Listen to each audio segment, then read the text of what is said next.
আজ আমরা অনেকেই খুব তাড়াতাড়ি করে সকালবেলায় কাজে বেরিয়েছি, কিন্তু আমাদের মধ্যে অনেকেরই কোনো তাড়া ছিল না। কারণ কালকে এদের কাজ ছিল, আজকে তাদের কাজটা নেই।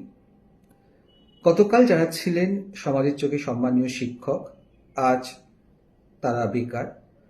অনেকেই তাদের শিক্ষাগত যোগ্যতা ভুলে ভাবছেন তারা টাকা দিয়ে চাকরি পেয়েছিল, তাদের চাকরি হারিয়েছে, বেশ হয়েছে। সোশ্যাল মিডিয়াতে তাদের কথা না ভেবে চলছে নানা রকম মিম, এবং তাদের মধ্যে রয়েছে একটা মানসিক বিপর্যয়।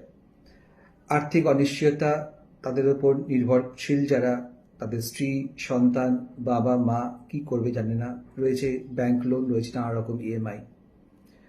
তার থেকেও বড় কথা একটা রাগ, একটা ক্ষোভ, যে যাদের জন্য এই ঘটনা ঘটলো তারা বহাল তবিয়তে ঘুরে বেড়াচ্ছে, তাদের কোনো রকম শাস্তি হয়নি, তারা এখনো সমাজের মাথা। এরকম পরিস্থিতিতে মানসিক অবসাদে ভোগার একটা প্রবণতা আসবে চরম কিছু সিদ্ধান্ত নেওয়ার। আপনাদের কাছে আমাদের অনুরোধ, আপনারা জানুন যে আমরা আপনাদের পাশে আছি, এবং যদি কোনো রকম সাহায্য দরকার হয়, আমাদের সাইকিয়াট্রিস্ট এবং কাউন্সিলর বন্ধুরা সব রকমভাবে আপনাদেরকে সাহায্য করতে আগ্রহী। আমাদের মেসেঞ্জারে আপনারা লিখে জানান উইথ ডিটেলস, তারা আপনাদেরকে ফোন করে নেবে এবং যার